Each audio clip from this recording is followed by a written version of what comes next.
တာရဲ့ချစ်သူမှာ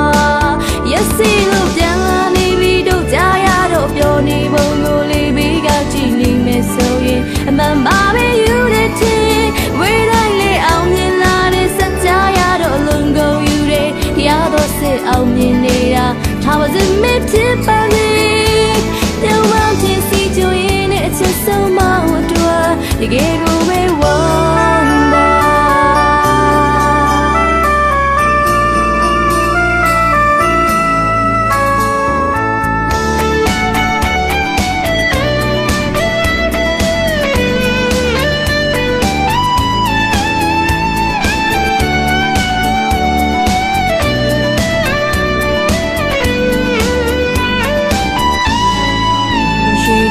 စားလေးတွေရောက်လာထတဲ့လေးတွေပြန်ဖန်နေမိတာတာဝန်ကြလည်းမအားမေးရင်လည်းမော်တရားဥပါ